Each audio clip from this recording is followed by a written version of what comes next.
Why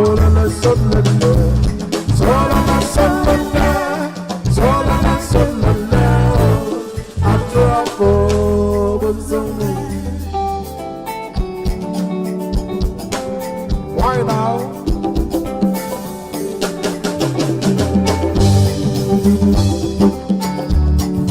Sakunat, sakunat.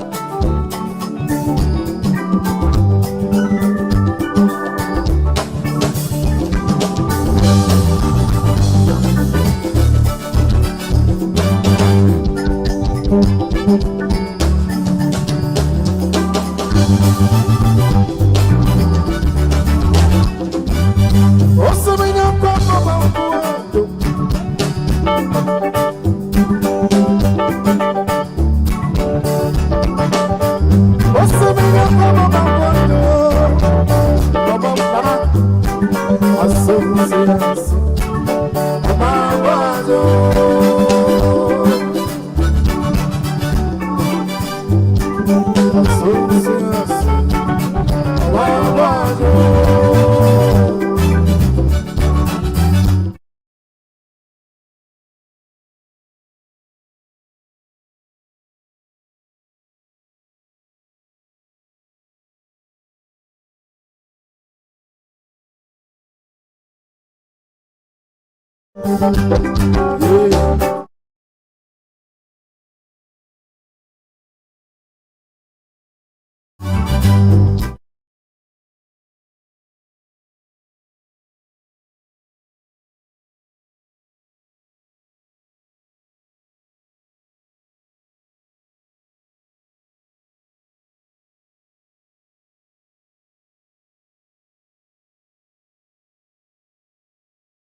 97.3 Citi FM. Hello, good evening. Welcome to Eyewitness News. Coming to you live from our studios here in Accra. I am Sami Wiafe. Tonight I'm here with Ejibi Wiafe Akente. Coming up in the next 1 hour, 30 minutes.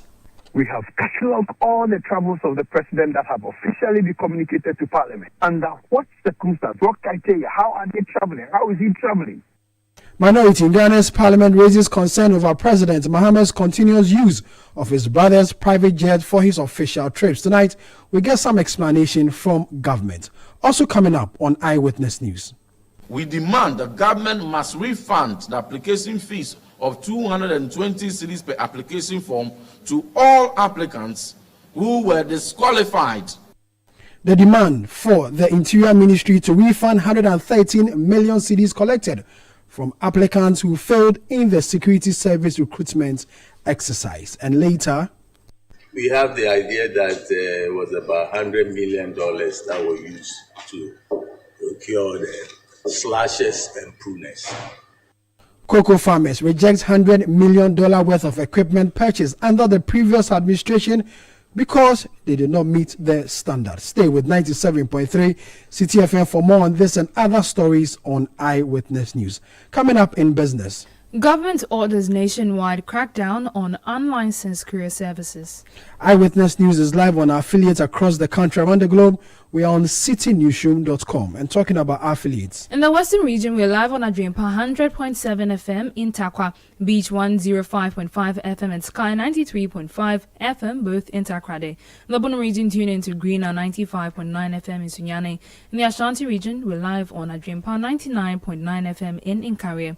In the Volta region, it's Heritage 107.3 FM in Hohoy and Freedom 88.1 FM in Sogakope. In the Northern region, tune in to Radio Gaki 88.3 FM in Saboba. In the Upper East region, tune in to Quality 88.37 FM in Garu and Boga 102.7 FM in Bogatonga. In the Northeast region, it's Nobia 98.1 FM in Nalirigo. And in the Upper West region, tune in to Pupeli 92.7 FM in Wa. You can join the conversation with your WhatsApp message. The number to send it to is 0539 986 996. 0539 986 996. Let's do our first story, because the minority in Ghana's parliament has raised concern about President Mahama's continuous use of his brother Ibrahim Mohammed's private jet for his official trips. The minority group questions the security implication, asking whether the aircraft meets the standard or the required standard to ensure the president's safety, while also raising concern about possible corruption. Also, Imani Africa's president, Franklin Kujo, has also raised issues in respect of the use of the private jets of the president's brother for his official trip. Let's get some explanation on this and speak to Felix Kwachi Ofosu, his Minister of State in charge of government communications, on this matter. Felix, good evening. Thank you very much for your time. The minority has issues. They believe that why is the president still using his brother's private jet for his official trips? Well, the presidential jet currently has safety issues. The Ghana Air Force itself has made it known to government officially through official communication that given the frequent breakdown of the presidential jets and its unreliability and the problems it poses for operational efficiency, they would much prefer that government acquires a new presidential jet together with other equipment for the Air Force. Now, government heeded our advice and put before Parliament an agreement to procure the third jet. Parliament approved, and the process has begun for the procurement of that jet together with other aircraft. Indeed, only recently the first helicopter in that series of purchases arrived. But in between the time that the agreement was approved and the time that the aircraft will arrive, there's a need for the president to travel. So the president simply thought that rather than spend the taxpayers' money renting aircraft, he has a brother who has an aircraft that he had been using even when he was in opposition. That aircraft is available, and beyond fueling it and other charges, which do not necessitate paying for its rental, it is fit for purpose and it can be used. Indeed, the present aircraft is new, and everybody has seen that it belongs to the president's brother. The president's brother is a well-known businessman who started his business long before the president came to power. And therefore, if that aircraft is available, and it will not cost the taxpayer tens of thousands of dollars an hour to rent it, the president thinks that it is a prudent thing to use as he waits for the more permanent solution of the new aircraft. So that is really what it is. So, Felix, are we paying in any way for it? Are we paying something? First of all, we do not. The president does not rent that aircraft. He uses it for free, beyond paying for. Well, I've answered this question many, many times, and I believe you even interviewed me on it. So I'm surprised that you keep on asking when the answers have already been provided. The president does not rent that aircraft, so there's no need to pay for its rental beyond fueling it and some charges that may accrue due to landing rights and all that. That is about it. If the president rents an aircraft, he would have to pay for the rental, like President Akufo-Addo was doing, when at some point he was paying $18,000 an hour to rent this aircraft. And you see, the president's travel schedule is such that there are times when he has to make different hops in different countries. So he can travel to about 3-4 countries on the trot. And therefore, if you rent an aircraft for $18,000 an hour, you can imagine what the cost will be if the president has to use it for 4 or 5 days, like he is currently doing in South Korea. So the president is only saving the public purse and avoiding a situation where he has to pay considerable amounts of money to use rented aircraft. If this aircraft is available, and I heard you in the introduction say that the minority says they are concerned about the safety of the president. Surely the minority cannot be more concerned about the president's safety than himself. This is an aircraft that is fit for purpose. Let me indicate that before the president sits in any aircraft, the communication squadron of the Ghana Air Force would have to certify its safety. Indeed, the presidential jet is actually piloted on many occasions by the commander of the Air Force himself. And if the president happens to use an aircraft other than the presidential aircraft, the communications squadron checks it to make sure that it is fit for purpose and can achieve the operational aim of ferrying the president from one place to the other to fulfill official duties. So that is what it is about, really. Felix, if we don't pay for it, as you have explained, what about those who say that then who pays for the services of the aircraft then? Is it the state? It belongs to somebody. So he's the one who retains the services of the pilots and others who work on it. So beyond fueling it and paying for landing charges because they will be landing in other countries, we do not pay for it. When the president rents an aircraft, apart from paying for the rent, he also has to pay for the fuel and all the costs associated with maintaining that aircraft for the period that he is using it. So by not doing so, the president is saving the taxpayer money. I don't see how anybody can be concerned that the president is making an arrangement that saves us money, when we are the same people who complained about the former president renting aircraft.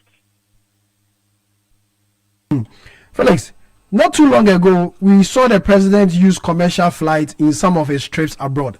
Has he abandoned it now to pursue the use of private jets, or this is a different arrangement? He hasn't abandoned that. That arrangement is not always practical, depending on where you are going. So if the presidential jet is not available, and there's no other means to get to the destination, commercial aircraft will be used. The president has no difficulty using that. But it is on as it is basis. So when the need for a particular travel arises, you look at the availability of aircraft and what means can get you there safely and securely. So it's not that the president has abandoned commercial aircraft. If he has to travel and this particular aircraft is not available, the presidential aircraft is not available, he will go commercial, as he has done on a number of occasions. In fact, there have been occasions where foreign heads of state have graciously given him aircraft to fly, as he did when he went to Dubai for that conference. Felix, do we know when the official craft, the presidential jet proper, after the briefing from the defense minister, is expected to land in this country for the president's official use? Do we have a timeline when we know it is coming back to Ghana? I'm not aware of a specific timeline, but I don't anticipate that it will be too long. Too long as in this year, this month? I'm saying that as and when it is ready, it will come, because it has to be manufactured and the process is ongoing. When it is completed, it will come. Just like the first helicopter came a couple of weeks ago. Felix, thank you very much for your time.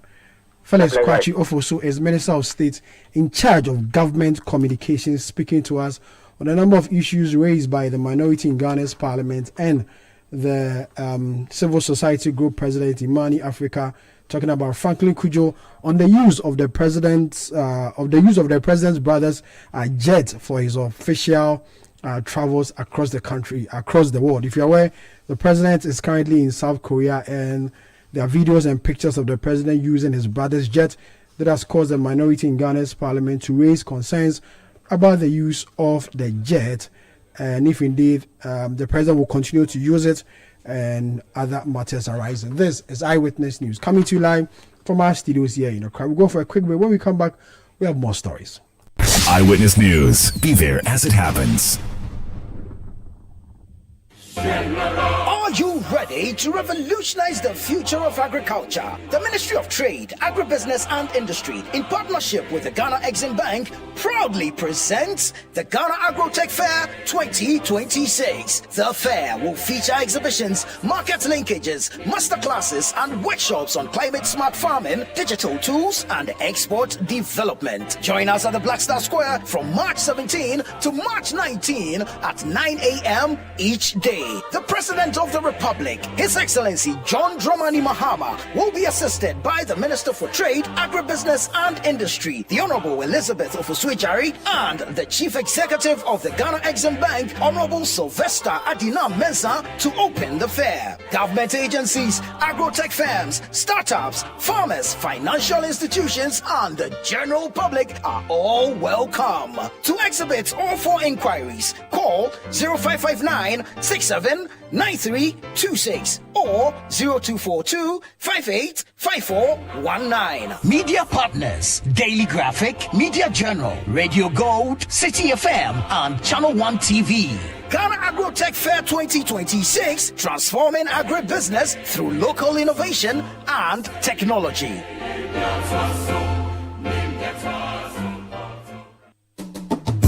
Introducing Yomi Pina Colada and Peach, our newest addition to the Yomi family. Life is full of choices, so here are more Yomi flavors to spoil you for choice. Go on, choose great taste, choose nourishment, choose the new Yomi Yogurt Pina Colada and Peach. And always remember that the choices we make today shape our tomorrow. Yomi, a nourishing choice. Yomi Yogurt Pina Colada and Peach. More quality products from Amigo Ghana Limited. This advert is FDA approved. Let your voice be heard on Eyewitness News on Facebook at facebook.com/Citi97.3, Twitter at twitter.com/Citi973, and Instagram at instagram.com/Citi973 with the hashtag Eyewitness News.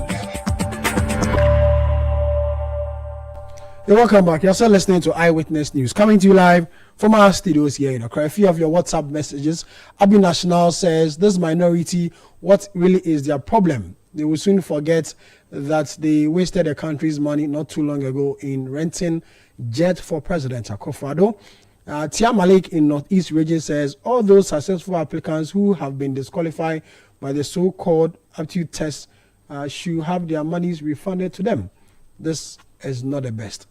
Akapoina from him says, I wonder why an individual can afford a jet but a nation cannot afford one. I implore Honorable Okujato to catalog all the travel expenses of the president, as Ghanaians also want to know how much the president spends on each travel like he did under President Akufo-Addo. Joseph says, which code of conduct has been breached? The argument has shifted from GM owning a jet to unlawful travel in his brother's jet. This is an issue the MPP because they have nothing new to offer Ghanaians. Say Kiki in Takrade. I think what must be verified is whether the state bears any cost with him using the said plane. If not, then there's nothing untoward about that. Well, Kiki, the Minister of State in charge of government communications, says it comes at no cost to the state. We the people from Mayarifa says, do students who fail exams in the country get refunded? What is the minority talking about? It's in reference to a story we will bring it to you shortly. Let's go to President Mahama. I'll still stay with President Mahama. President John Dramani Mahama has commissioned the Sahara LPG vessel in the Republic of Korea. He described the development as a step towards strengthening energy security and improving the liquefied petroleum gas LPG supply chain in Ghana and across West Africa. Addressing the gathering, President Mahama said the vessel will help ensure a reliable energy supply for countries that rely partly on imports. Through strategic investments and forward-looking partnerships, such as the one we're celebrating today, we're taking practical steps to enhance energy security for Ghana, West Africa, and Africa as a whole. These efforts contribute to building a just and inclusive energy transition that benefits future and present generations. Ghana, like many of our neighboring countries, recognizes the transformative potential of LPG in supporting socio-economic development, from powering our industries to improving household energy access in both rural and urban communities. LPG has become an important component of our broader energy strategy. While Ghana produces locally about 50% of our LPG requirements, we still rely on imports for the other 50% of local consumption. Countries across our sub-region continue to expand access to cleaner and more reliable energy. You heard President of the Republic John Dramani Mahama. Away from that, management of Metro Mass Transit Limited has accused the Akufo-Addo government of creating a loot and share agenda in the sale of portions of the bus terminal at Opera Square in Accra to a private developer. The company says despite the construction of shops by the developer in the area, attempts are being made to evict traders to allow further development on other sections of the terminal. Addressing journalists, the Deputy Managing Director of Metro Mass Transit Limited, Harun Apauredu, said the company will not tolerate any further development in the area. And why should we sit down for a private developer just for his selfish and economic gains to capture state properties? That's what he said. No, we cannot sit down. Brothers and sisters, we must all stand up. We must all wake up. We must all fight this level of blazing crates, loot, and share. Broad day thievery, broad day capture, and broad day, I wouldn't say broad day corruption, but broad day attempts to make the system at the expense of our innocent, ordinary Ghanaians. As you have observed, we have aged amongst us. Some have been here dead back at process time. But this private developer got his way to during the previous government administration. We are saying, under the leadership of President Dr. Dramani Mahama and my boss, Royal Kali Caesar, being the MD of Metro Mass Transit Limited, we will not sit down. We will not say 1% to allow this to happen. That was Deputy Managing Director of Metro Mass Transit Limited, Harun Apauredu. Now, anti-corruption campaigner Vitus Azim is urging government to ensure fairness in its planned publication of public lands applications. The Ministry of Lands and Natural Resources says details of applications submitted between 2017 to 2024 will soon be made public. Mr. Azim tells Citi News the disclosure must cover multiple administrations to avoid perceptions that the exercise targets a particular government. What is the essence of the publication? Are you going to say that those who didn't go through the right procedure or those who didn't offer a good price, an economic price, should be made to pay the difference? Is it going to just be a political instrument? When I looked at the dates, 2017 to 2024, is it just targeting only the NPP government? Why are we targeting only the NPP regime? People bought lands before that. And maybe since then, people have bought lands. So just publish their names. Tell us what you are going to do after the reviews. Are you rejecting some? What is the basis for rejecting them? So I think that the minister needs to come back with a lot more answers to questions. It's difficult to give a timeline, but it shouldn't just cover only one regime, especially the opposition regime today. It is possible that some lands have been sold since this government came into power. And this is not the first time this government is coming to power. It was in power before 2016 or 2017. So it should cover at least two regimes, to be fair. Vitus Azim is an anti-corruption campaigner. Now to some other stories, officials at the Ghana Cocoa Board say farm equipment worth about $200 million have been rejected by cocoa farmers for being unfit for use. According to Cocoa Board, pruners, slashers and digital weighing scales procured under the previous administration were found abandoned at a warehouse in Bososo, despite Deputy Chief Executive James Kofi briefed officials during a farm tour.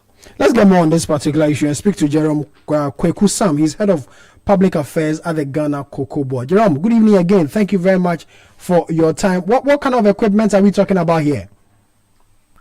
Thank you very much, and good evening to your listeners as well.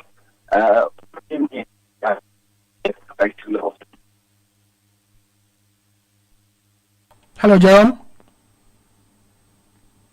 Hello, Jerome. I'm afraid we don't have Jerome on the telephone line. The line to him is a bit dodgy. Producers will try and raise him on the telephone line again and speak to him. The news is that some cocoa farmers, we're told, in the eastern region rejected some farm inputs worth $100 million because to them they did not meet the standard that is expected to be used. According to the Cocoa Board, these equipments were bought under the previous administration and were found abandoned at a warehouse in Bosumsu, somewhere in the eastern region. Jerome will join us again to speak to us more on this matter. But before that, let's hear the voice of the Deputy CEO of the Ghana Cocoa Board, James Kofi James Kofi Chuchuati, who briefed officials on this matter. Before we took over, we were made aware that they have imported some slashes for use by farmers. And then the report we also had was that the farmers were complaining that the poles, initially they had a shorter pole and then they brought in a longer one. And the longer ones are so heavy that the farmers cannot carry them. And as a result of that, they brought them to the warehouses and they are lying fallow, not fit for purpose. Initial ones, I was told, were shorter and could not even get to the top to prune. So then they recommended they should bring a longer pole. And these are the longer ones that came in and were heavy, very heavy for the farmers to carry on their back. So they've kept them here. We have the idea that it was about $100 million that were used to procure the slashes and pruners. You are the Deputy Chief Executive Officer in charge of operations at the Ghana Cocoa Board, Dr. James Kofi Chuchuati, speaking to officials of the Cocoa Board when they visit some farms in the eastern region in respect of some equipment worth $100 million, we are told, were rejected by cocoa farmers in that part of the country. And they say that these equipment are not fit for purpose, and so they will not be in the position to use them. This is Eyewitness News, coming to you live from our studios here in Accra. Ejubi, what do you have? The Deputy Executive Secretary of the Civil and Local Government Staff Association, William Kojo Krakeni, has warned members risk losing full pension benefits if a revised salary structure is not implemented. This comes as the association strike disrupts services in parts of the whole municipality. William Kojo Krakeni says government must ensure implementation because governance is a continuous process. All the civil servants in the ministries and agencies are not working. We talk about community development, social welfare, veterinary, everywhere. The regional community councils, they are not working. And the message is, why are people not coming to work? They are not coming to work because we have not implemented our agreement. Government is a continuum. It's not black, it's not white. One government.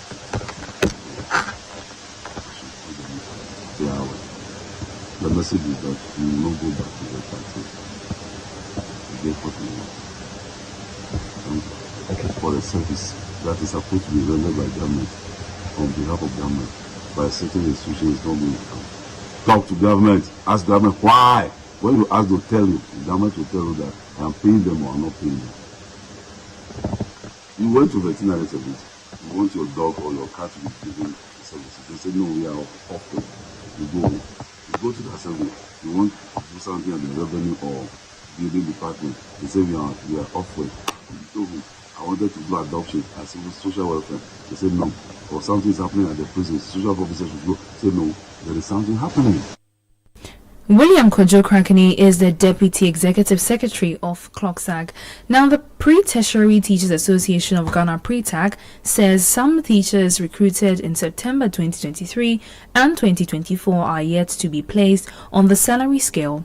His comments come after the Ghana Education Service warned teachers against picketing or agitating during working hours, cautioning that defaulters risk disciplinary action. Speaking at a press conference, PRETAG President King Ali Awudu described the situation as worrying, particularly after government announced timelines to pay nurses recruited around the same period.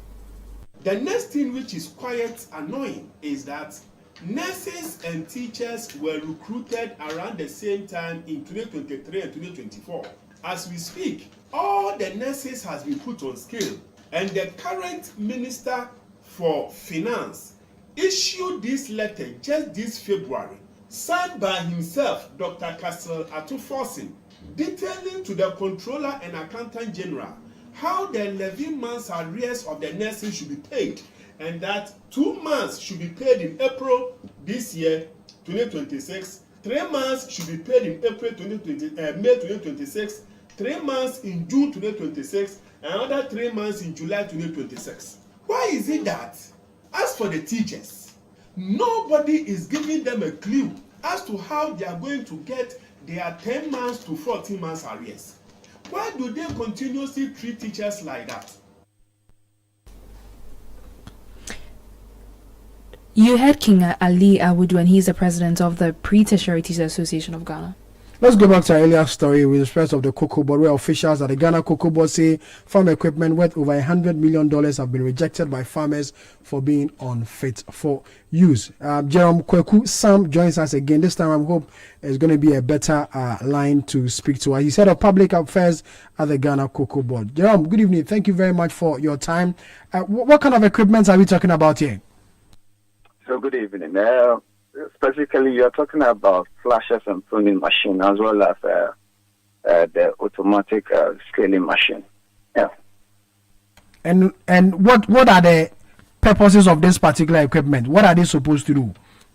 Yes, so for the pruning and then the flashers, it is both used for weeding as well as pruning of the cocoa tree. And then with respect to the automatic scaling machine, that is a scaling machine that we all know. However, the farmers did complain that some of the purchasing clerks have been cheating them through adjustment of this manual scaling machine. So Cocoa Board then decided to purchase the automatic ones, which would deal with the issue of manually adjusting the machines, so the farmers will not be cheated. But quite unfortunately, the arrangement was that when these machines are being procured, then the LBCs, upon payment, would advance Cocoa Board through deductions from their margins. However, some of the LBCs have not honored this arrangement, which was made by Cocoa Board. So now Cocoa Board is made to pay the amount involved. But our concern really has been the slashes or the pruning machines. The farmers have vehemently rejected the use of these machines. The reason being that it is not fit for purpose. They cannot, because of the heaviness of the machine, because they have to fix it at their backs in order for them to work with. But it is so heavy to the extent that no farmer can use it. So if farmers cannot use it, then it's what becomes of the machines. So as part of our engagement, we decided to pay a visit to one of our warehouses at Bunsu, and that is where we realized that a chunk of these machines have been dumped there because it has been declared not fit for purpose. The reason solely being that the heaviness of the machine is making it unusable by the farmers, and this has also become a cost that Cocoa Board and the farmer would have to pay. And that is why the board chairman and then the deputy chief executive raised the issue. Jerome, does it mean nothing can be done about it because this close to $100 million, we are just going to allow it to go waste? There's nothing we can do about it. We are not even talking about $100 million because I have made mention of two machines, all right? Two machines. You are talking about the scaling machine as well as the flashers and then the pruning. So the flashers and pruning is one machine as well as the scaling machine as well. And as I did elucidate or explain, with the scaling machine, the arrangement was that Cocoa Board, after making payment for the purchase of this, would deduct from the margins that will be given to the LBCs. However, some of the LBCs are not paying. So if they are not paying, then it becomes the cost of Cocoa Board. That is one side. The other one, which particular attention has now been given to, is the slashes and all. Now, nothing can be done. The reason why we say nothing can be done, because if something could have been done, then it would have been done some few years ago, because it was based around 2019, 2020. So if something indeed could have been done about the use of that particular machine, then it would have been done. Ideally, we were thinking that if, after procuring, the farmers rejecting it, we could have made some arrangements with the producers or whoever for us to renegotiate and say that, hey, we bought it for this purpose, but quite unfortunately, our farmers are unable to use it. So it is either you take it back or either you give us a new one so that we can return whatever that we have. I mean, Cocoa Board management at that time did not see any reason or any good to make this arrangement, and it has been abandoned for several years now, not less than about 5 years, which it's been kept there. So this is the reality that we are made to face with. I mean, using the cocoa farmers' money for stuff that are totally not beneficial to the cocoa farmer. And this is what the chief executive for a year now, talking about. So you said they were bought in 2019. Now that you 2019, sure.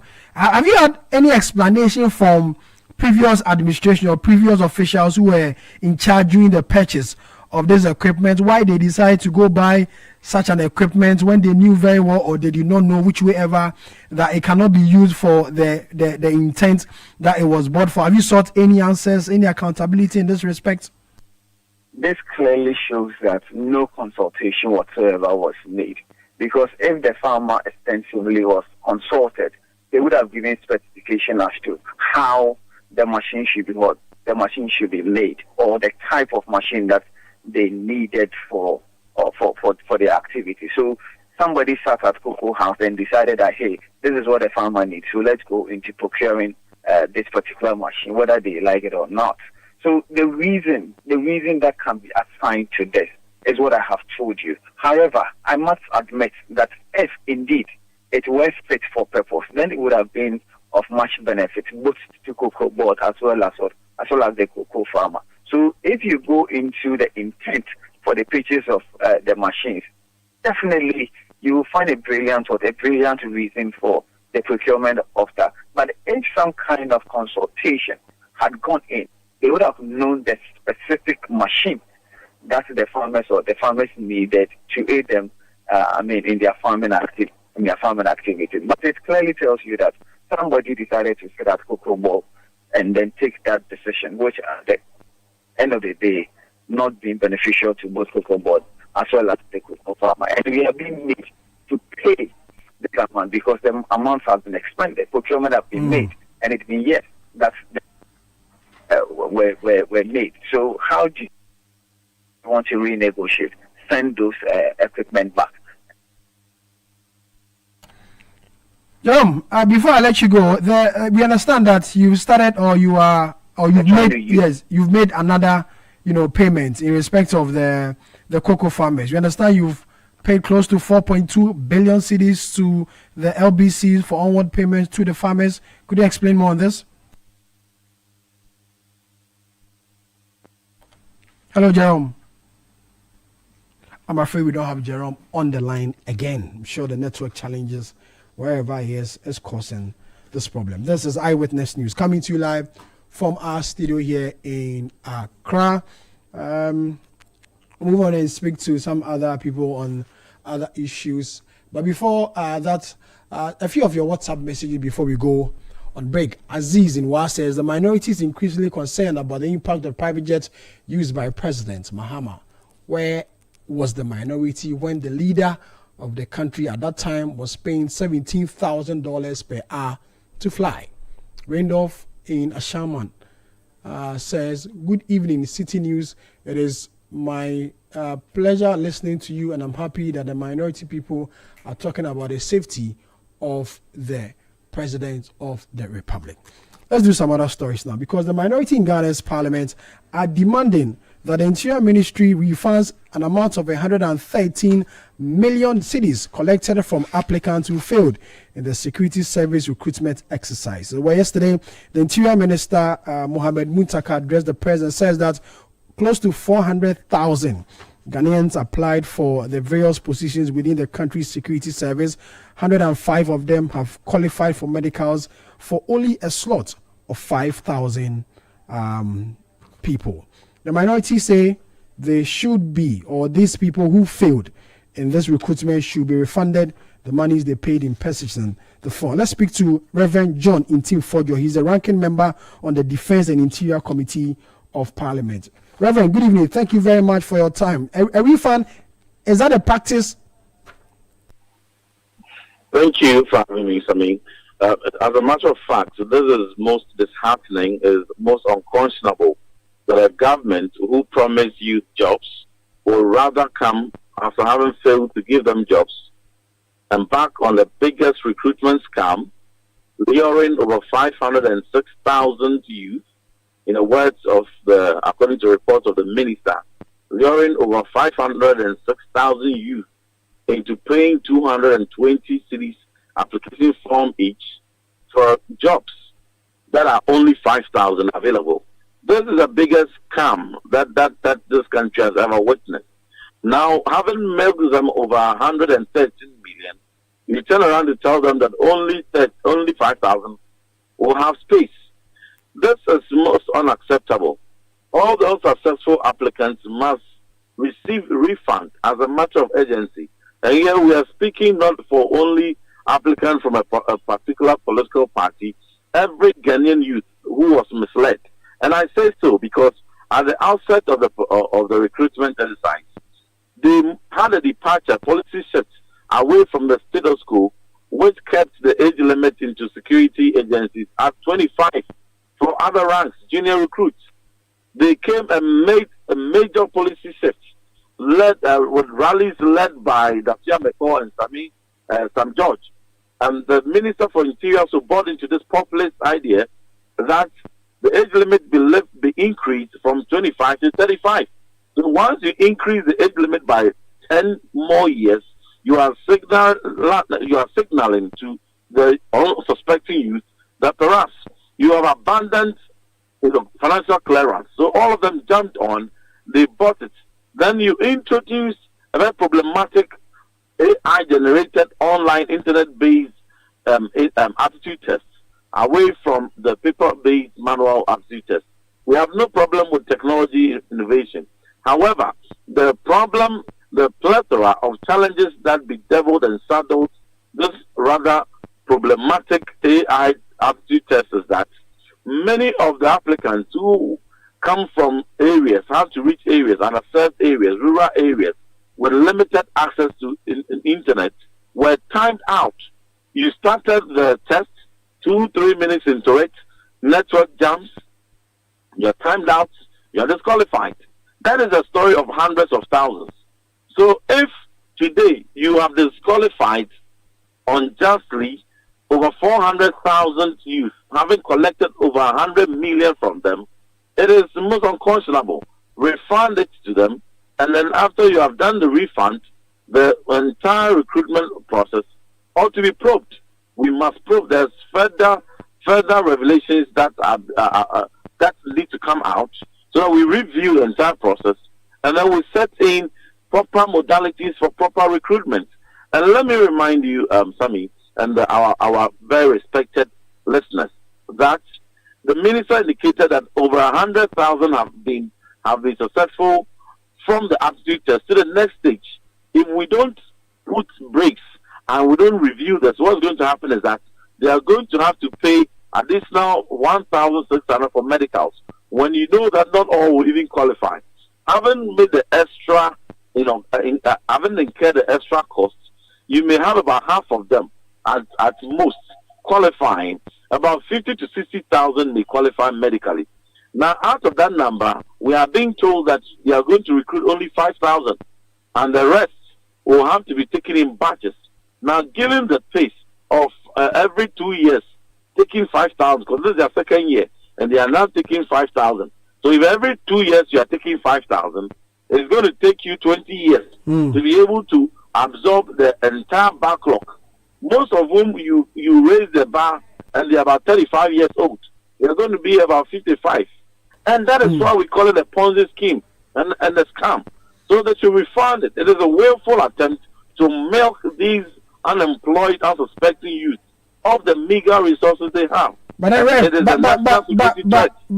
Tifojo, if you listen to the Interior Minister very well yesterday, he says that this batch of recruitment is the first batch. There's going to be another one before the year closes. And so if you want government to refund this amount of money to the people, he says that the next batch will be the same set of people who will be used for the next set of recruitment. So why should a refund be in place then? Let's take that time for me and break it down. The minister says 506,000 applicants were lured into this Ponzi scheme, this camp. They were not lured. They applied. They were not lured. They applied. Out of that, over 400,000 have been unsuccessful because technology and lack of internet knocked them out, not because they were not competent. Then that 400,000, they must refund all their money to them.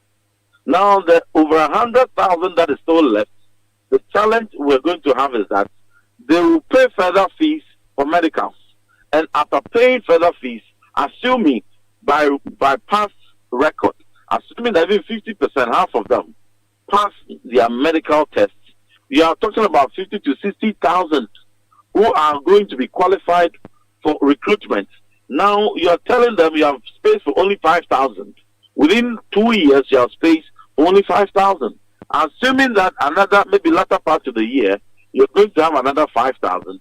That is 10,000 out of 60,000. The backlog of 50,000. Given this pace, how long are you going to be able to take care of them? It's going to take a minimum 10 years, minimum, to be even most optimistic. 10 years. How long are you even going to be in power?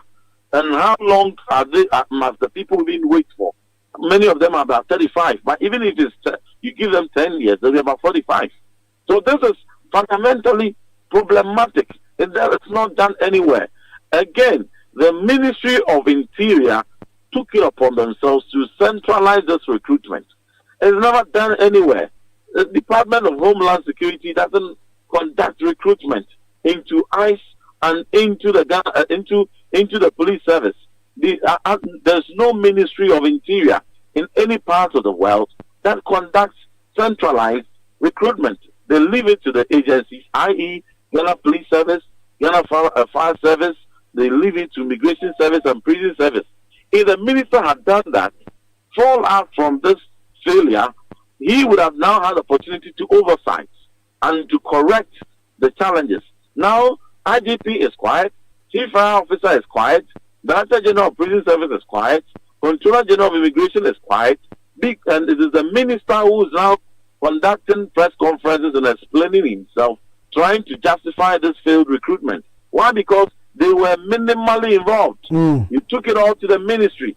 That in itself is bad governance. So what we are saying to this government is that you overpromised the youth of this country, made recruitment into security service a major campaign promise.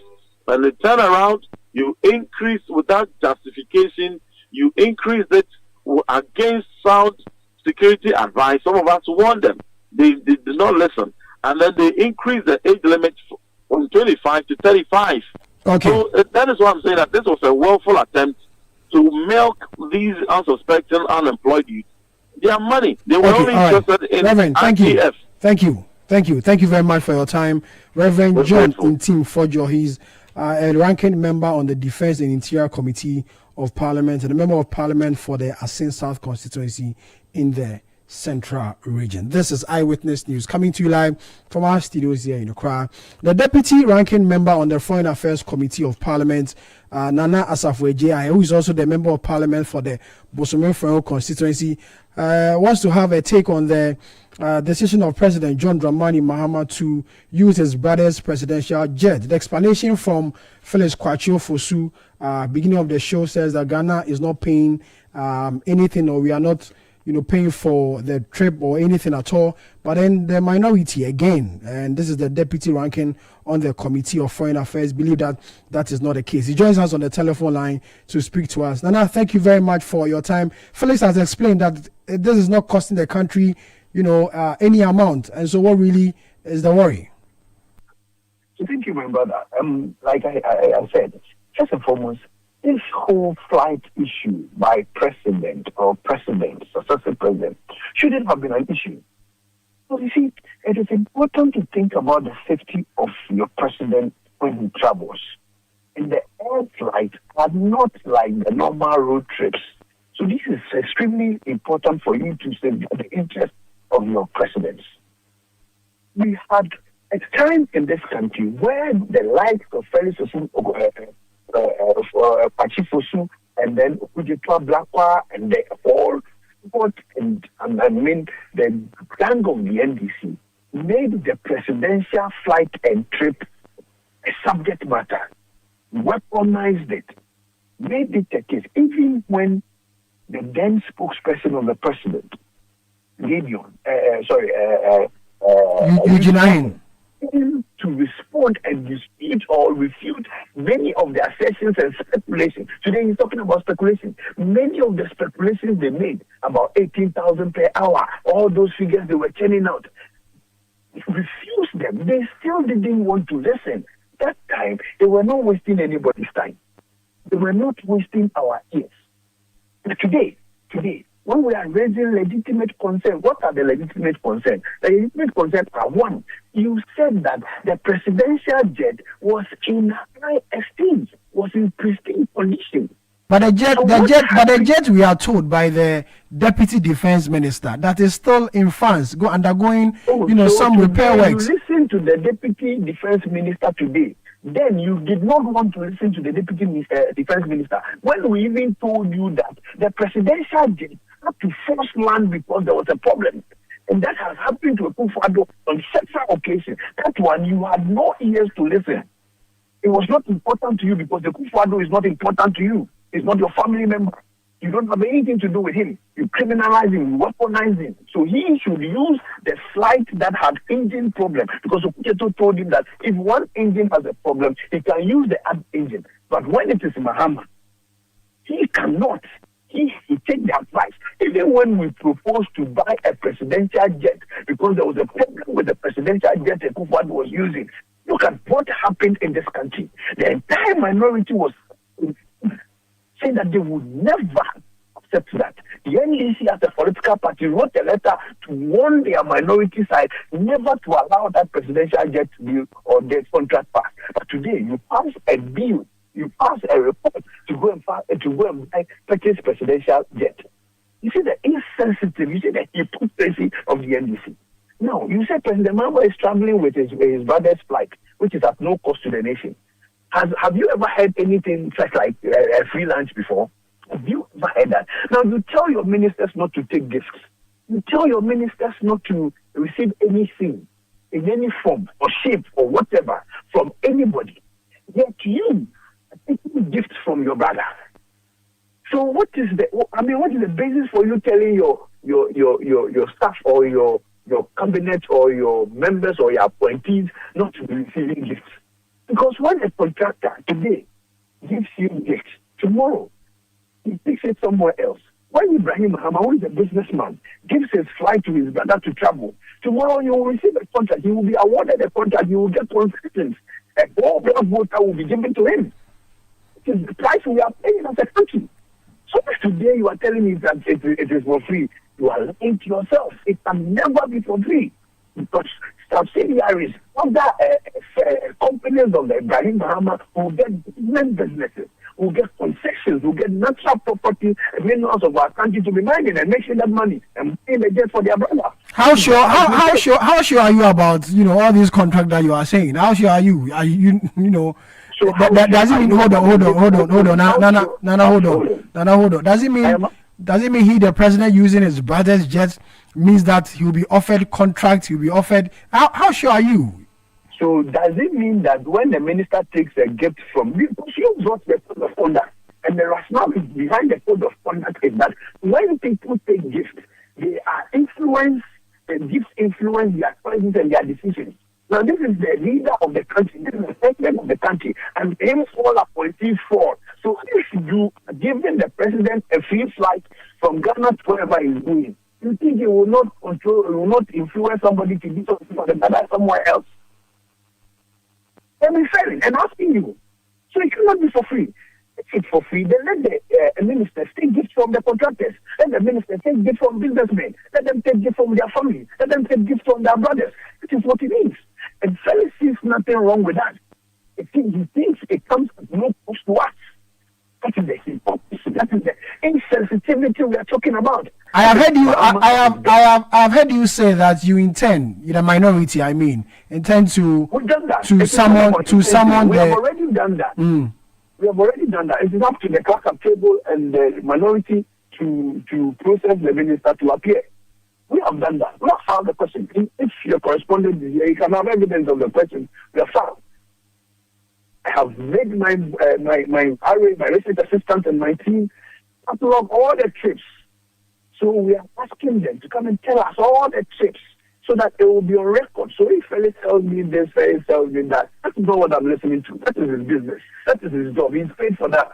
And the job he is paid for, when we are asking him questions, he tells us that we are wasting his time for asking him questions. And everybody who is talking about it is an NPP person. That is how power gets into your head. But on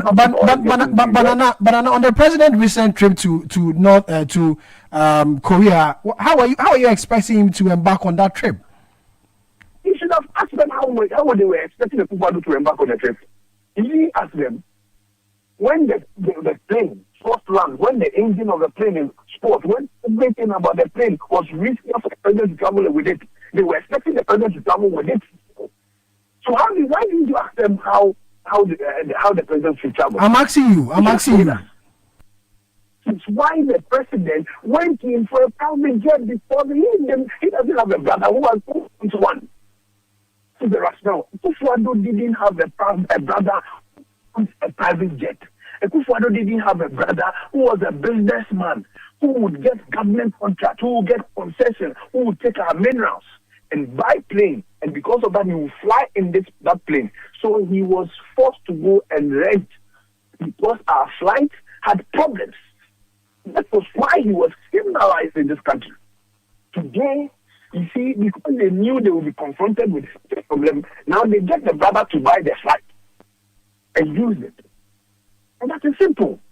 So if we are asking questions and we are giving up this process, well, we leave that to the judgment of the public. When we were in government, we felt everything we could explain. We felt we had a mastermind to explain everything away.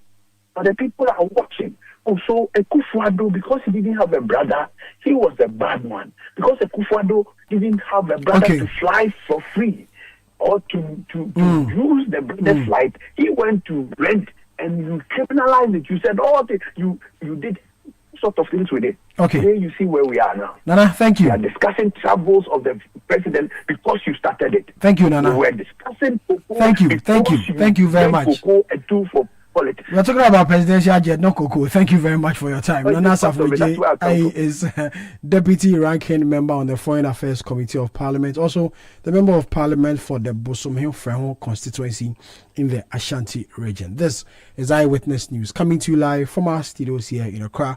We'll go for a quick break. When we come back, we'll do Citi Business News on Eyewitness News. And remember, it's brought to you by Republic Bank. We are the one for you. Join the Republic verse. Do more, shine more, big up.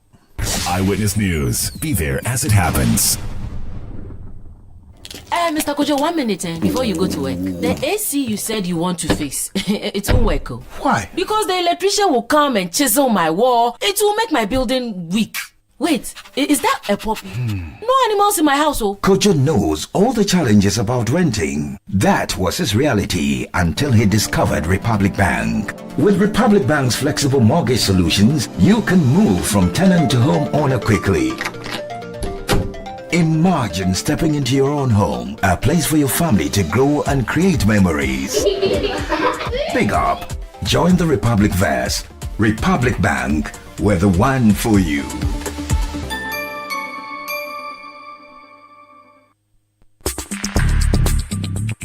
Let your voice be heard on Eyewitness News on Facebook at facebook.com/Citi97.3, Twitter at twitter.com/Citi973, and Instagram at instagram.com/Citi973 with the hashtag Eyewitness News.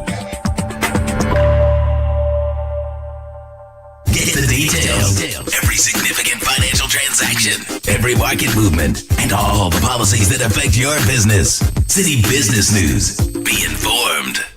Time now for Citi Business News and Eyewitness News. I am Ejibi Wiafe Akente. Let's settle for the details. Government has directed the Postal and Courier Services Regulatory Commission to begin a nationwide crackdown on unlicensed and unregulated courier services effective April 1, 2026.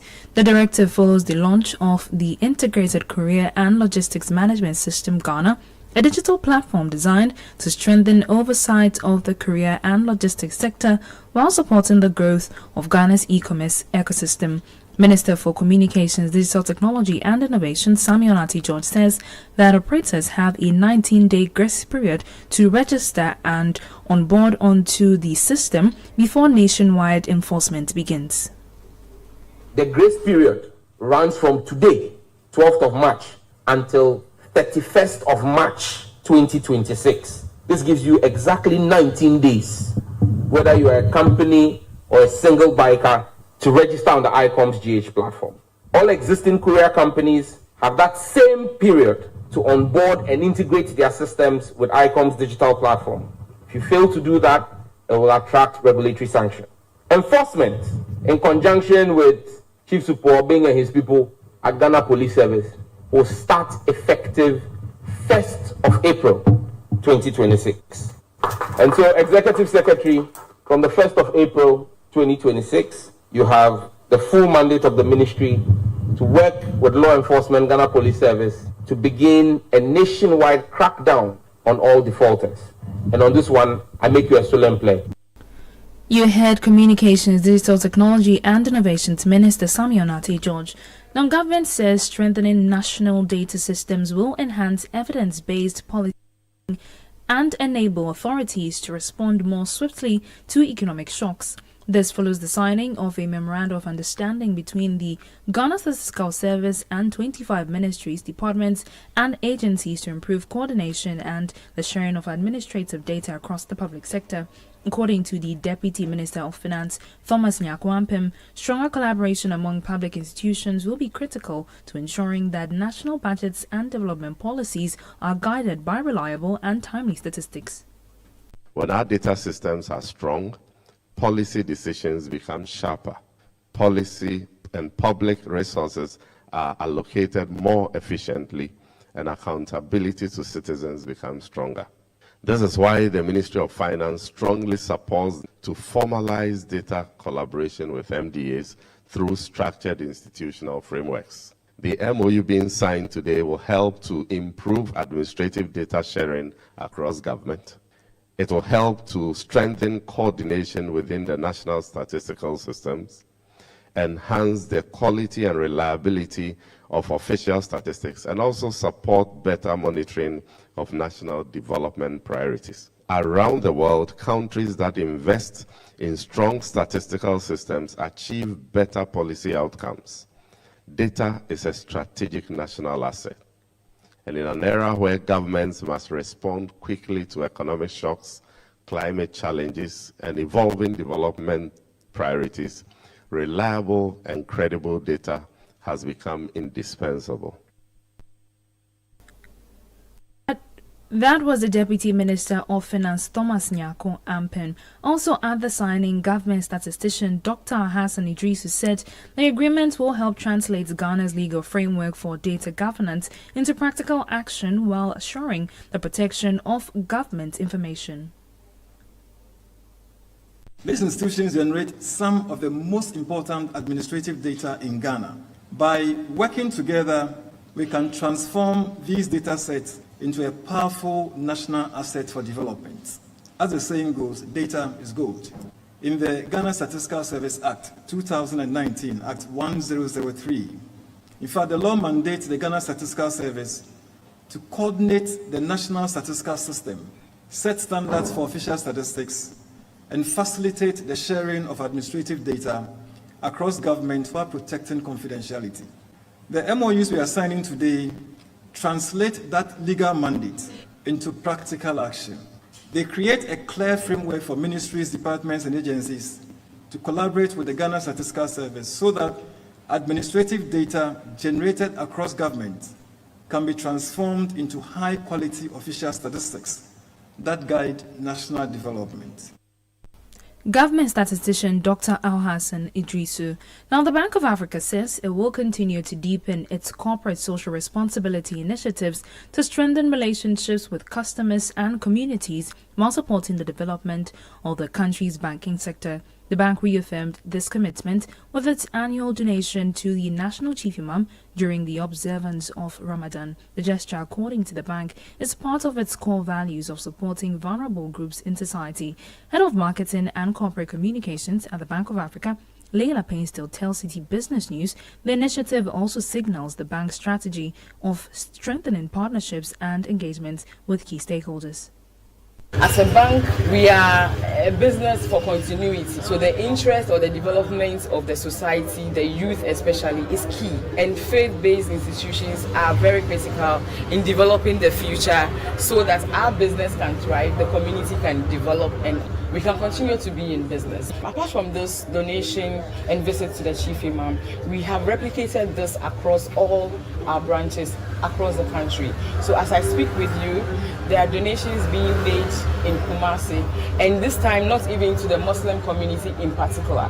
We are making donations to orphanages, church orphanages, and then hospitals, prisons, across all our 23 branches. So that is exactly what we are doing at Bank of Africa, and we are imbibing that culture in our colleagues at work, within our internal activities as well.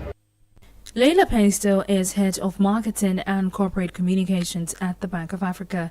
And that's all for Citi Business News and Eyewitness News, brought to you by Republic Bank. We are the one for you. Join the Republic verse. Do more, shine more, big up. I am Ejubi Miafe. I can see up next is Point Blank. Eyewitness News. Be there as it happens. Oh, jump on now. Go. Go me. And what time when you come back, we are not hear the sound of your car. Why you buy new car? No, I don't change my car. It be the same, right? It be the fuel way I change. Way one shouts it. Ever since I started using the all-new Excellium Premium Fuel, fortified with 3-in-1 action. Oh, Joe, now my car they run like electric car. No, it's so. This is the type of fuel where they want to. Cause now engine they cost. We are the one for way if I buy it. It go protect my engine. And with the small way I buy, I go drive star. Absolutely. It's like strapping a turbocharger to your engine and giving it a protector. And what they bust my mindset be the 3-in-1 action, no? Excellium they prevent up to 99% of deposit. It be anti-wear, some be anti-corrosion. So where can I find this magical fuel? Just head over to any Total Energy service station and your car will thank you. Hey, then make a finish my gobe fast, then rush go Total Energies. My friend, but why your hand my gobe inside? I give you info. Make a fill the gobe too small. Go. Excellium is designed to protect your car engine, decrease fuel consumption, and lower CO2 emissions. Don't say fuel, say Excellium. Choose Excellium, choose quality. Kuma has always dreamt of commanding his own military forces. Attention! Eyes right, stand at ease. Because that dream is still a vision in progress, he spends his time commanding his money with the EcoBank mobile app. Operation Supplier Payment. Dispatch 1,000 units of currency from Accra to Benin. Move! Sometimes he wants a little extra control so that he can buy only what he needs. Command Center mobile app. Activate virtual card protocol and initiate payments for sneakers and t-shirts. Abort mission for leather coat payment. Even when the general is fast asleep, his standing order marches out to sort his bills. With the EcoBank mobile app, you can command your money to make safe transactions in Ghana and across 33 African countries. Download the EcoBank mobile app on the Play or App Store today. By the left, about turn. EcoBank, the Pan-African Bank. EcoBank will never call or send an SMS asking for your PIN, OTP, bank card, or Ghana card details. Looking for engineering excellence you can trust? Welcome to Left Signature Limited, driving progress through technology and engineering excellence. From expert electrical engineering, design, installation, power systems, renewable energy, automation and control, to reliable data center and managed services, power infrastructure, network connectivity, server virtualization, cloud integration and data security, and cutting-edge software development, custom business applications, web and mobile apps, cloud and DevOps solutions. Integrity, safety, accountability, teamwork. That's the Left Signature promise. Ready to power your success? Choose Left Signature Limited. Visit www.leftsignature.com. Call +233 256 111 743. Left Signature Limited. Engineering excellence for a connected future.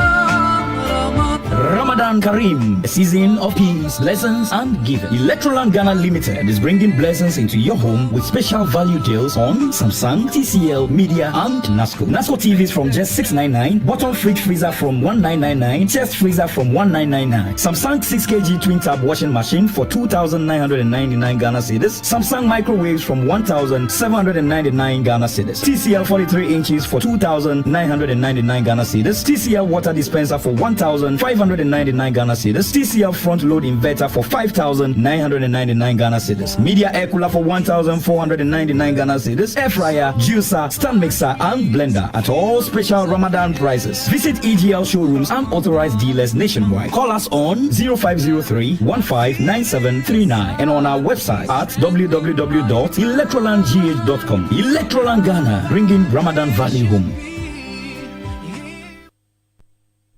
Oh, jump on now. Go, go. Go me. And what time when you come back, we are not hear the sound of your car. Why you buy new car? No, I don't change my car. It be the same, right? It be the fuel way I change. Way one shouts it. Ever since I started using the all-new Excellium Premium Fuel, fortified with 3-in-1 action. Oh, Joe, now my car they run like electric car. No, it's so. This is the type of fuel where they want to. Cause now engine they cost. Where they want for way if I buy it, it go protect my engine. And with the small way I buy, I go drive star. Absolutely. It's like strapping a turbocharger to your engine and giving it a protector. And what they bust my mind, Seth, be the 3-in-1 action, no? Excellium, they prevent up to 99% of deposit. It be anti-wear, some be anti-corrosion. Hey, so where can I find this magical fuel? Just head over to any Total Energy service station and your car will thank you. Hey, then make a finish Magobe fast, then rush go Total Energies. My friend, but why your hand Magobe inside? I give you info. Make a fill the gobe too small. Go! Excellium is designed to protect your car engine, decrease fuel consumption, and lower CO2 emissions. Don't say fuel, say Excellium. Choose Excellium, choose quality. Let your voice be heard on Eyewitness News on Facebook at facebook.com/Citi97.3, Twitter at twitter.com/Citi973, and Instagram at instagram.com/Citi973 with the hashtag Eyewitness News.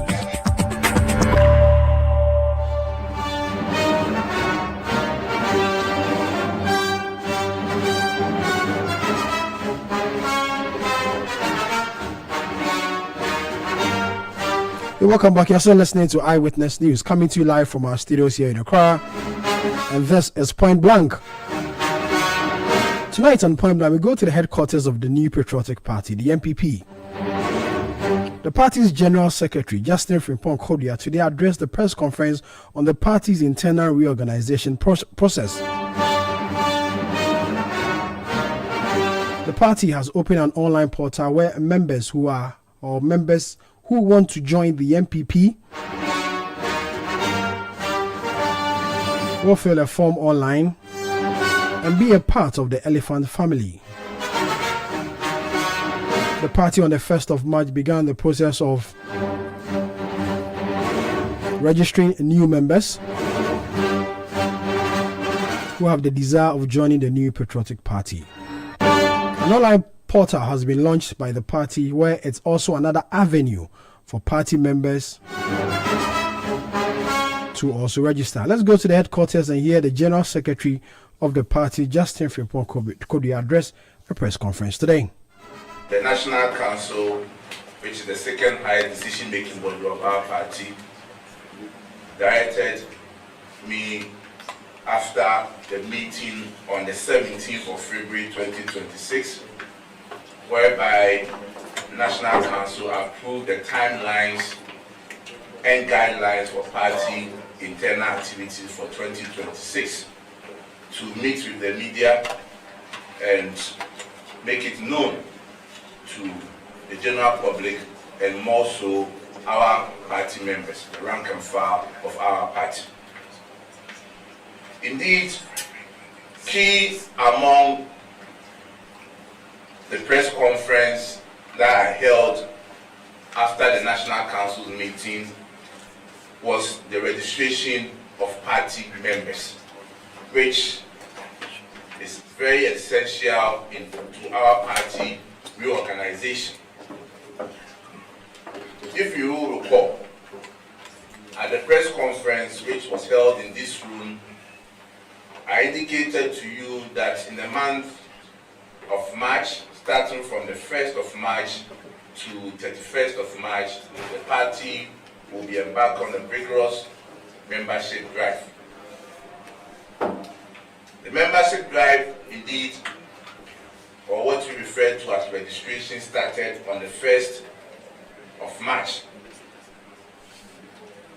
And this phase is supposed to go on to the 31st of March. So if you look at your dates and calendar, you will realize that we are in the second week in the month of March, leaving about 3 weeks more for this first phase of the membership registration to end. As a political party that is bent on doing things right to make sure that we win the elections in 2028, we need to constantly review our activities to make sure that whatever exercise that we are undertaking, we are achieving the intended purpose or results.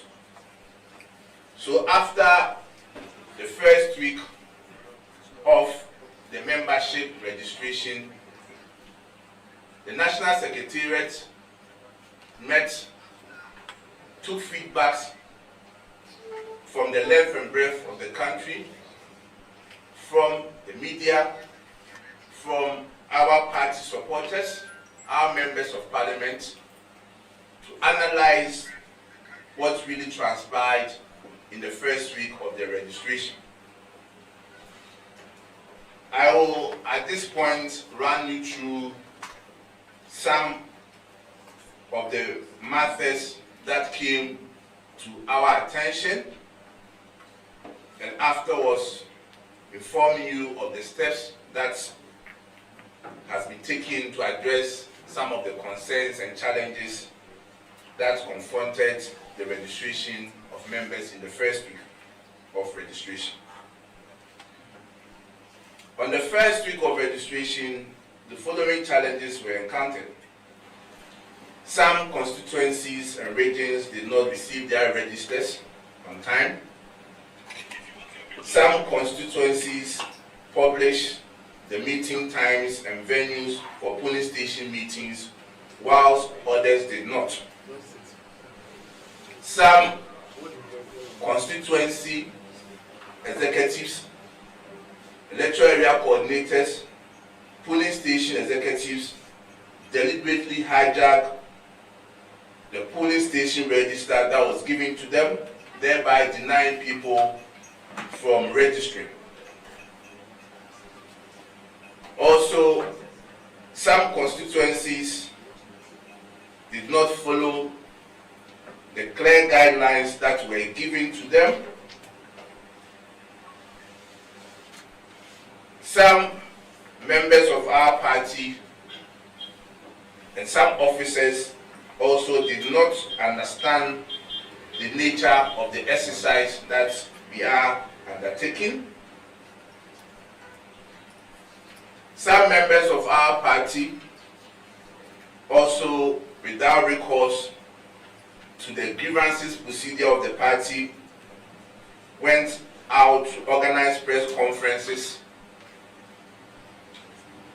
Again, we realized that some constituencies also started distributing dues cards, and some were also collecting dues from members of our party. Again, it also came to our attention that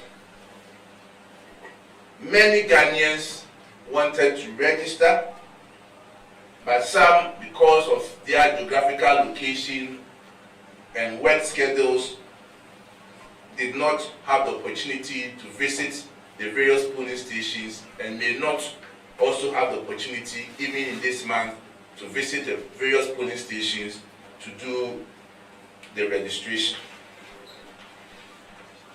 Friends and colleagues from the media, I want us to refresh our memories by going through the guidelines that were given by the National Council. The National Council was very clear as to how the membership registration exercise was to be conducted. And this is being done in accordance with Article 3 of the New Patriotic Party's Constitution. Indeed, the guidelines states as follows: that all polling stations are mandated to hold meetings throughout the month of March, at least once every week. And every member of the party or anyone who intends to be registered as a member of the party is required to attend at least one of such meetings at his or her respective polling stations. 2, where polling stations are organized in clusters, joint meetings may be held for the purposes of coordination and efficiency. Notwithstanding this arrangement, each polling station shall maintain a separate membership register and records, which must not, under any circumstances, be merged with those of another polling station. When it comes to venues and times for the polling station meetings, it is stated in the guidelines that the Constituency Executive Committee was supposed to have published the meeting times and venues of the polling station meetings. So if you juxtapose it with the feedback and the comments that we received in the first week, one, I will still use this opportunity to explain to our members who are desirous of registering at the various polling stations that, one, the registration exercise is not a daily exercise. Please take note. The registration exercise is not a daily exercise, whereby you go there Monday, Tuesday, Wednesday, Thursday, Friday, Saturday, Sunday. You expect that there should be officers at the polling station to be doing the registration. That was not the directive. The directive was that there should be a polling station meeting, and the polling station should at least select one day where they will be holding meeting.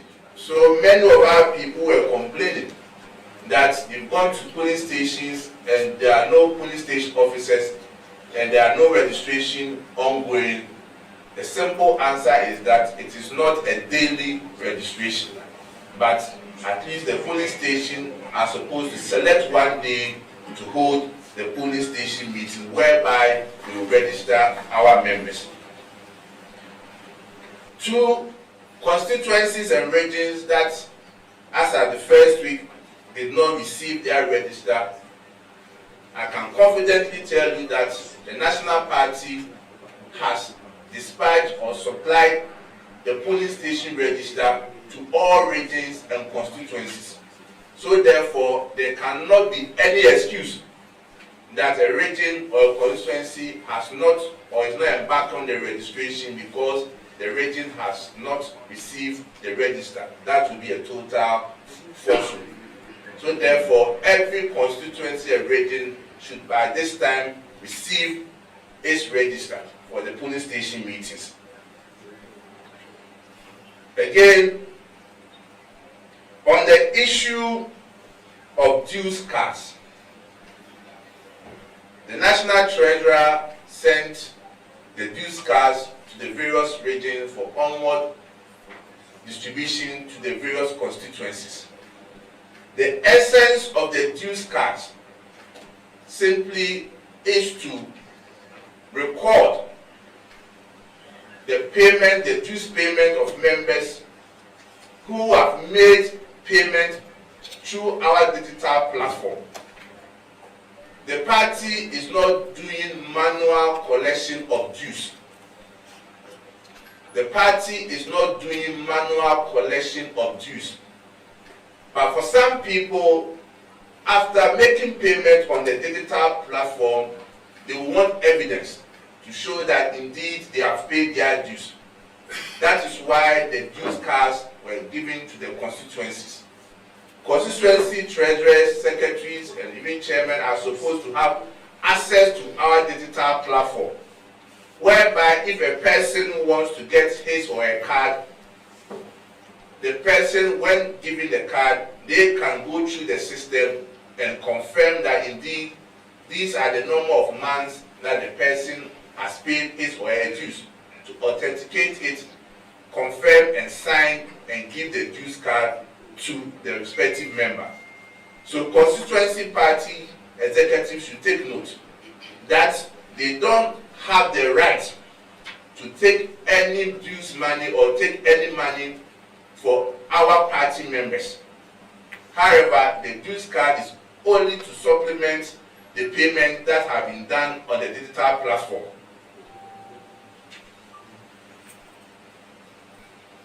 Ladies and gentlemen, it takes me to a very critical and important steps that the party has taken with respect to our membership registration.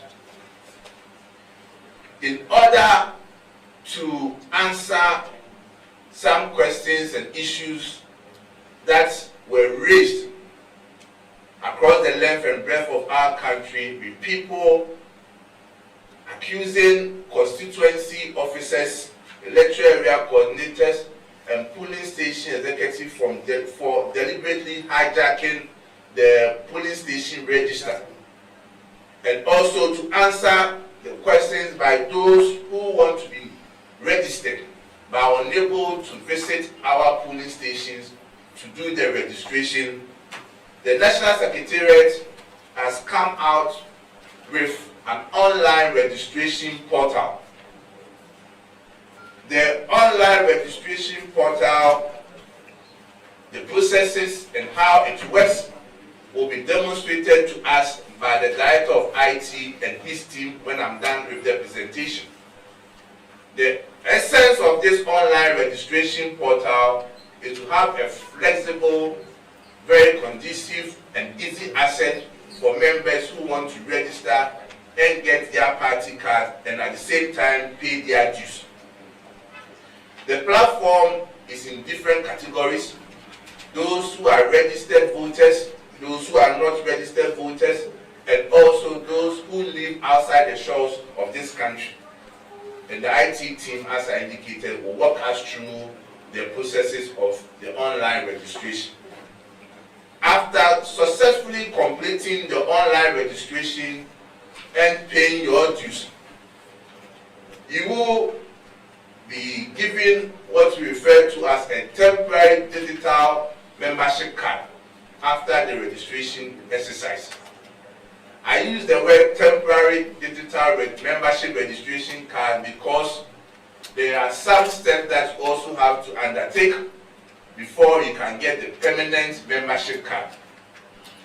Per our Constitution under Article 3, for anyone who desires or desirous of becoming a member of our party shall have his or her name enrolled in our party's polling station register.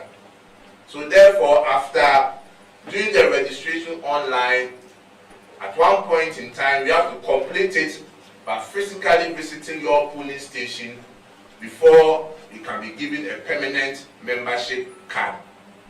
Again, for those who have interest to vote in our internal elections or contest for position in our internal elections, then such a person has to physically go to his or her polling station to register or to have his name entered into the register of the polling station. I've been asked questions that when we are doing online registration, then it means our opponents or people who are not MPP members may use this opportunity to register. My simple response to them is that for the registration, every Ghanaian has the right to register to become a member of the new patriotic party. So even therefore, if Chairman Seydou Ketia wants to register to become a member of the NPP because he has realized the government is not performing and has disappointed many Ghanaians, he will be allowed, just like any other NDC member, to register because he might have seen the light. But however, to qualify to vote and to contest, certainly there will be verification. We need to be sure that our opponents who have joined us have indeed joined us in good faith and are ready to abide by our rules and regulations and our constitution and actively participate in our party activities. For the registration, as I indicated, you can register, you can pay your dues. But when it comes to our internal elections, there will be stricter rules and scrutiny to make sure that we are not deceived. In order to also satisfy the issue where members have been complaining about lack of knowledge and less information about the polling station meetings, the National Secretariat is directing that every constituency in the 276 constituencies, to avoid the issue of absentee and people complaining of lack of knowledge and notice, they are directed that every Saturday and Sunday, every constituency or polling stations are supposed to hold what's referred to as polling station meetings. So therefore, in the month of March, we have 3 more weeks before the month of March ends. We are expecting that on the 14th and 15th, 21st and 22nd, 28th and 29th, there should be polling station meetings between the hours of 2 p.m. to 5 p.m.